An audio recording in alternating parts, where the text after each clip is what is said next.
Hello dear friends, welcome to my Saidul 11 and 12 YouTube channel. আজিৰ এই ভিডিঅ'টোত আলোচনা কৰিম ক্লাছ 12 বায়োলজি আগৰ NCERT chapter 8 new NCERT chapter 7 মানুহৰ স্বাস্থ্য আৰু ৰোগ হিউম্যান হেলথ এণ্ড ডিজিজ ইয়াৰে নোটছ দিয়া হ'ব যে ইয়াত তোমালোকৰ থাকিব যে এনচিইআৰটি মোস্ট ইম্পৰ্টেণ্ট টপিকৰ নোটছখিনি দিয়া হ'ব আৰু নেক্সট ভিডিঅ'বিলাকত তোমালোকৰ কুৱেশ্যন আনসাৰ ডিছকাশ্যন কৰা হ'ব। ভিডিঅ'বোৰ তোমালোকে চাই তোমালোকে নোটছখিনি বনাই ল'বা। ইয়াৰ আগৰ ভিডিঅ'ত যে বায়োলজি সাবজেক্টটোত কেনেকৈ 90+ মাৰ্কছ কেৰি কৰিব পাৰি সেইটো ভিডিঅ' দিয়া হৈছে। সেইটো ভিডিঅ'ৰ লিংক ডিছক্ৰিপশ্যনত দিয়া থাকিব, তোমালোকে গৈ চাই ল'বা। এই ভিডিঅ'টো আৰম্ভ কৰোঁ। টপিকবিলাক আলোচনা কৰি আছোঁ। ইয়াৰ পৰাই তোমালোকৰ MC question, long question A to Z common কৰিব। তোমালোকে এইখিনি নোটছ কৰি ল'বা আৰু তাৰপিছত তোমালোকে এইখিনি ৰিভিজন কৰি থাকিবা। ফাৰ্ষ্ট অফ অল স্বাস্থ্য, যে দেহৰ শাৰীৰিক, মানসিক আৰু সামাজিক অৱস্থাই হ'ল স্বাস্থ্য। তাৰপিছত ৰোগ লিখিবা যে ৰোগ হ'ল শাৰীৰিক আৰু মানসিকৰ এক অস্বাভাৱিক অৱস্থা। স্বাস্থ্যৰ ওপৰত প্ৰভাৱ বিস্তাৰ কৰা কাৰককেইটা হ'ল ৰোমান 1 বংশগতিজনিয়। ইয়াত লিখিবা যে পিতৃ মাতৃৰ পৰা সন্তানলৈ প্ৰবাহিত হয়, বা এইটো তোমালোকে লিখিব পাৰা বংশগতিময় বৈষম্যতা বুলি ক'ব পাৰা। 2 নম্বৰ বীজাণু, যে কোনো ৰোগৰ দ্বাৰা আক্ৰান্ত হোৱা।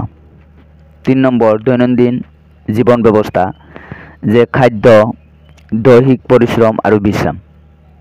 এইবিলাক হ'ল যে স্বাস্থ্যৰ ওপৰত প্ৰভাৱ বিস্তাৰ কৰা কাৰক। পিছত লিখিবা ৰোগৰ প্ৰকাৰ। ৰোগ 2 প্ৰকাৰৰ, 1 নম্বৰ জন্মগত, 2 নম্বৰ আৰ্জিত। তাৰপিছত লিখিবা যে মানুহৰ কিছুমান সাধাৰণ ৰোগ। ইয়াৰ পৰা তোমালোকৰ বাৰে বাৰে কুৱেশ্যন আহে যে মানুহৰ কিছুমান সাধাৰণ ৰোগ আছে। ইয়াৰে তোমালোকৰ যে সেই ৰোগৰ বিষয়ে লিখিব লাগে, যে ৰোগত কি বীজাণু থাকে, ইয়াৰে লক্ষণ, তাৰপিছত ইয়াৰে আক্ৰান্ত কৰা ঠাই, এইখিনি তোমালোকে লিখিব লাগে। তো ফাৰ্ষ্ট অফ অল চোৱা যে মানুহৰ কিছুমান সাধাৰণ ৰোগ তলত উল্লেখ কৰা হ'ল। 1 নম্বৰ টাইফয়েড। এইটো 2013ত আহিছিল। যে টাইফয়েডৰ বীজাণু হ'ল সালমনেলা টাইফি আৰু লক্ষণ হ'ল জ্বৰ, মূৰৰ বিষ, পেটৰ বিষ, দুৰ্বলতা আদি, বা আৰু লিখিব পাৰা যে খোৱাৰ প্ৰতি অনীহা কমি যোৱা। আক্ৰান্ত কৰা ঠাই হ'ল ক্ষুদ্ৰান্ত। 2 নম্বৰ সাধাৰণ ৰোগ হ'ল নিউমোনিয়া। এইটো 2016ত আহিছিল। যে ইয়াত লিখিবা যে এই বেমাৰৰ বীজাণু উশাহ নিশাৰ দ্বাৰা বা বেমাৰীয়ে ব্যৱহাৰ কৰা বাচন বৰ্তনৰ দ্বাৰা সুস্থ মানুহলৈ সংক্ৰমিত হ'ব পাৰে। যে নিউমোনিয়াৰ বীজাণু হ'ল ষ্ট্ৰেপ্টোকক্কাছ নিউমনি আৰু হেমোফিলাছ ইনফ্লুৱেঞ্জাই। যদি তোমালোকে স্পেলিং ধৰিব নোৱাৰা তেতিয়া তোমালোকে এনচিইআৰটি কিতাপখন চাই ল'বা। ইয়াৰে লক্ষণ হ'ল জ্বৰ, কাহ, মূৰৰ বিষ আদি। আক্ৰান্ত হোৱা ঠাই হাওঁফাওঁৰ বায়ুমনা। নেক্সট 3 নম্বৰ সাধাৰণ ৰোগ হ'ল চৰ্দি বা পানী লগা। চৰ্দি বা পানী লগাৰ বীজাণু হ'ল ৰাইন ভাইৰাছ। ইয়াৰ লক্ষণ হ'ল নাক জ্বলা-পোৰা কৰা, কাহ, মূৰৰ বিষ আদি। আক্ৰান্ত হোৱা ঠাই হ'ল নাসাৰন্ধ্ৰ পথ আৰু শ্বাসনলী। 4 নম্বৰ সাধাৰণ ৰোগ, এইটো 2014ত আহিছিল, যে এমিবিয়াছিছ বা এমিবিয় গ্ৰহণী বুলি কোৱা হয়। ইয়াত পৰজীৱী হ'ল এণ্টামিমা ইষ্ট লাইটিকা। লক্ষণ হ'ল কোষ্ঠকাঠিন্য, পেটৰ বিষ আৰু হীৰামুৰি বা ডায়েৰিয়া হোৱা। আক্ৰান্ত হোৱা ঠাই হ'ল বৃহদান্ত। 5 নম্বৰ হ'ল এছকাৰিয়াছিছ। পৰজীৱী এছকাৰিছ। লক্ষণ পেটৰ বিষ, জ্বৰ, এনিমিয়া। আক্ৰান্ত ঠাই অন্ত্ৰ। নেক্সট হ'ল গোট ৰোগ। পৰজীৱী হ'ল উইচেৰেৰিয়া। লক্ষণ যৌনাংগ অস্বাভাৱিকভাৱে ফুলি যোৱা। আক্ৰান্ত কৰা ঠাই ললিচিকা নলী। নেক্সট খৰ বা ৰিংবৰ্ম। তাৰপিছত লিখিবা খৰ বা ৰিংবৰ্ম হৈছে আমাৰ দেহত বেকুৰৰ সংক্ৰমণৰ দ্বাৰা হোৱা ৰোগ। ইয়াৰে বীজাণু, এই 3টা বীজাণু আছে। এই 3টা স্ক্ৰীনত তোমালোকৰ নাম দি দিম, তোমালোকে চাই ল'বা। লক্ষণ হ'ল খজুৱতি, ছাল খহটা হোৱা।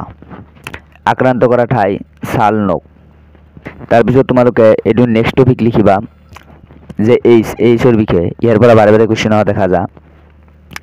যে এইচৰ ফুল ফৰ্ম হ'ল একুৱাৰ্ড ইমিউনো ডিফিচিয়েঞ্চি চিণ্ড্ৰম। একুৱেড মানে হ'ল অৰ্জন, ইমিউনো মানে হ'ল প্ৰতিৰোধ, ডিফিচিয়েঞ্চি মানে হ'ল অভাৱ, আৰু চিণ্ড্ৰম মানে বহুকেইটা বেমাৰৰ লক্ষণ। এইচৰ বীজাণু হ'ল HIV। ইয়াৰ full form human immuno deficiency virus. আৰু HIV ইৰিথ্ৰ' ভাইৰাছ গ্ৰুপৰ অন্তৰ্গত। ইয়াত 1 মাৰ্কৰ MCQ হ'ব পাৰে যে HIV কোনটো গ্ৰুপৰ মানে অন্তৰ্গত। এইটো হ'ব ইৰিথ্ৰ' ভাইৰাছ গ্ৰুপৰ অন্তৰ্গত। এইচৰ লক্ষণ হ'ল জ্বৰ, হাগনি। আক্ৰান্ত কৰা ঠাই টি লিম্ফোচাইট তেজ। তাৰপিছত চাবা যে সঞ্চালন হোৱাৰ কাৰণ, যে এইচ ৰোগ সঞ্চালন হোৱাৰ কাৰণ নম্বৰ অসুস্থ ব্যক্তিৰ লগত যৌন মিলন। 2 নম্বৰ দূষিত তেজ দান, যে HIV ভাইৰাছ আক্ৰান্ত ৰোগীৰ তেজ গ্ৰহণ। আক্ৰান্ত মাকৰ পৰা অমৰাৰ প্লেচেণ্টাৰ জৰিয়তে সন্তানৰ দেহলৈ যোৱা। 4 নম্বৰ দূষিত বেজী ব্যৱহাৰ কৰিলে। 5 নম্বৰ লিখিবা একাধিক ব্যক্তিৰ লগত যৌন প্ৰজনন পৰিহাৰ কৰিব লাগে। যে তোমালোকে আৰু ইয়াতে তোমালোকে এইটো কোৱেশ্চন হ'ব পাৰে যে AIDS প্ৰতিৰোধৰ বাবে তলত দিয়া উপায়সমূহ অৱলম্বন কৰা হয়। ইয়াত তোমালোকে খালি কি দিবা যে অসুস্থ ব্যক্তিৰ লগত যৌন মিলন কৰিব নালাগে। এনেকুৱা ধৰণে খালি প্ৰতিৰোধৰ উপায় মানে তোমালোকে খালি জাজ দিব লাগে কৰিব নালাগে। এইখিনি দি তোমালোকে ইয়াৰ পৰা সঞ্চালন হোৱাৰ কাৰণ বা প্ৰতিৰোধৰ উপায় ইয়াৰ পৰা তোমালোকে লিখিব পাৰিবা। নেক্সট হ'ল যে পৰীক্ষা, যে AIDS ৰোগ আমি কেনেকৈ পৰীক্ষা কৰিব পাৰি। যে 2007 আহিছিল যে ইলিছাৰ দ্বাৰা আমি পৰীক্ষা কৰিব পাৰি। ইলিছাৰ ফুল ফৰ্ম হ'ল এনজাইম লিংকেড ইমিউনো সৰ্বেণ্ট এছয়। এই পদ্ধতিৰে চিনাক্তকৰণ কৰা ৰোগ হ'ল AIDS আৰু কৰ্কট ৰোগ। নেক্সট তোমালোকে ষ্টাৰ মাৰ্ক দি লিখিবা যে 2010 আহিছিল আৰু 12 আহিছিল যে কৰ্কট মানে কেঞ্চাৰ। তোমালোকে লিখি ল'বা যে কৰ্কট হ'ল কোষবিলাকৰ অস্বাভাৱিক আৰু অনিয়ন্ত্ৰণ বৃদ্ধি। বিভিন্ন প্ৰকাৰৰ কৰ্কট ৰোগ হ'ল 1 নম্বৰ সাৰ্কমা, পেশী অস্থি আৰু ৰক্তবাহী নলী আদিৰ হয়। 2 নম্বৰ কাহিনীমা, শৰীৰৰ আভ্যন্তৰীণ অংগসমূহত হয়। 3 নম্বৰ লিম্ফমা, ললিহিকাত হয়। 4 নম্বৰ লিউকমিয়া, অস্থিসজ্জাত হয়। নেক্সট হ'ল যে কৰ্কট ৰোগৰ কাৰণ, যে কৰ্কট ৰোগৰ কাৰণসমূহ হ'ল মাদক দ্ৰব্য, ঔষধ, ধূমপান, তেজস্ক্ৰিয় ৰশ্মি, প্ৰদূষিত বায়ু, এলকহল আদি। তাৰপিছত লিখিবা যে কৰ্কট ৰোগৰ লক্ষণ, এইটো 2020 চনত আহিছিল। 1 নম্বৰ অস্বাভাৱিক কাৰণত কোনো অংগৰ পৰা তেজক্ষৰণ। 2 নম্বৰ শৰীৰৰ কোনো ঠাইত টেমুনা সৃষ্টি হোৱা। 3 নম্বৰ সঘনে পানী লগা আৰু স্বৰ বংগ। 4 নম্বৰ সঘনে বাত হজম হোৱা। 5 নম্বৰ জিনীয় কাৰকৰ ফলতো কৰ্কট ৰোগ সৃষ্টি হয়। 6 নম্বৰ ধঁপাতৰ পৰা হাঁওফাঁওৰ কৰ্কট ৰোগ হয়। নেক্সট তোমালোকে লিখিবা কৰ্কট ৰোগৰ চিনাক্তকৰণ, যে কৰ্কট ৰোগ চিনাক্ত কৰাৰ পদ্ধতিসমূহ হ'ল ৰেডিঅ' চিটি স্কিন MRI, ইয়াৰে ফুল ফৰ্ম হ'ল মেগনেটিক ৰিজনেন্স ইমা। তাৰপিছত চাবা যে কৰ্কট ৰোগৰ চিকিৎসা। কৰ্কট ৰোগৰ চিকিৎসাসমূহ হ'ল 1 নম্বৰ শল্য চিকিৎসা, যে ইয়াৰ দ্বাৰা আক্ৰান্ত হোৱা ঠাই কাটি সৰি পেলোৱা হয়। 2 নম্বৰ তেজস্ক্ৰিয় ৰশ্মিৰ ব্যৱহাৰ, ইয়াৰ সহায়ত আক্ৰান্ত হোৱা ঠাই পুৰি পেলোৱা হয়। 3 নম্বৰ ঔষধ ব্যৱহাৰ, যে বিভিন্ন ধৰণৰ ঔষধ ব্যৱহাৰ কৰি কোষৰ অস্বাভাৱিক বৃদ্ধি বন্ধ কৰা হয়। তাৰপিছত লিখিবা ষ্টাৰ মাৰ্ক দি যে ৰাগিয়াল বস্তু বা ড্ৰাগছ আৰু মাদক দ্ৰব্য, যে অপব্যৱহৃত ড্ৰাগছসমূহ হ'ল 1 নম্বৰ অপিঅইড, যে এইবোৰ পপি উদ্ভিদৰ পৰা প্ৰস্তুত কৰা হয়। যে পপি উদ্ভিদৰ পৰা মৰফিন উলিয়াব পাৰি। বেজীৰে বা নাকেৰে শুহি দেহত সুমুওৱা হয়। অপিঅইড জাতীয় ড্ৰাগছ কেন্দ্ৰীয় স্নায়ুতন্ত্ৰ আৰু পুষ্টিক নলীৰ ক্ৰিয়া কৰে। পপি উদ্ভিদৰ বৈজ্ঞানিক নাম হ'ল পেপাবৰ সেমনিফেৰাম। 2 নম্বৰ হ'ল কেন্নাবিনয়েড, যে সিহঁতক বাং উদ্ভিদৰ পৰা প্ৰস্তুত কৰা হয়। সিহঁতক নাকেৰে বা মুখেৰে পান কৰা হয়। সিহঁতৰ ৰক্ত সংবহন তন্ত্ৰৰ ক্ষতি কৰে।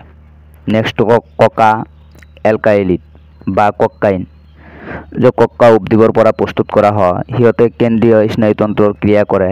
ইয়াক নাকেৰে টানি লোৱা হয়। 4 নম্বৰ মালোটিনজন, যে সিহঁতক এট্ৰপা আৰু দতুৰা উদ্ভিদৰ পৰা প্ৰস্তুত কৰা হয়। সিহঁতে কেন্দ্ৰীয় স্নায়ুতন্ত্ৰৰ ক্ৰিয়া কৰে। নেক্সট 5 নম্বৰ দপাত, যে সিহঁতক দপাত উদ্ভিদৰ পৰা প্ৰস্তুত কৰা হয়। মুখেৰে টানি বা চবাই খোৱা হয়। সিহঁতে হাঁওফাঁও বৃক্ষ আদিত ক্ৰিয়া কৰে। নেক্সট টপিক, এইটো 2022 চনত আহিছিল, যে কৈশোৰ অৱস্থাত ড্ৰাগছ আৰু মাদক দ্ৰব্যৰ অপব্যৱহাৰ। যে তাৰপিছত চাবা যায় বি লিম্ফোচাইট আৰু টি লিম্ফোচাইটৰ পাৰ্থক্য লিখিব লাগে। এইটো তোমালোকে পিছত আলোচনা কৰি আছোঁ। ফাৰ্ষ্টত কৈশোৰ অৱস্থাত ড্ৰাগছ আৰু মাদক দ্ৰব্যৰ অপব্যৱহাৰ, এইটো তোমালোকে চাবা। যে কৈশোৰ কালত ড্ৰাগছ আৰু মাদক দ্ৰব্যৰ অপব্যৱহাৰৰ তলত বৰ্ণনা কৰা হ'ল। যে কৈশোৰ বা বয়সন্ধি হ'ল এটা সময় আৰু প্ৰক্ৰিয়া যাৰ জৰিয়তে শিশুৱে আচাৰ আৰু মনৰ বিশ্বাসত পৰিণত হৈ সমাজত সক্ৰিয়ভাৱে অংশগ্ৰহণ কৰিব পাৰে। যে 12 বছৰৰ পৰা 18 বছৰৰ সময়খিনিকে কৈশোৰ সময় বুলি ধৰিব পাৰি।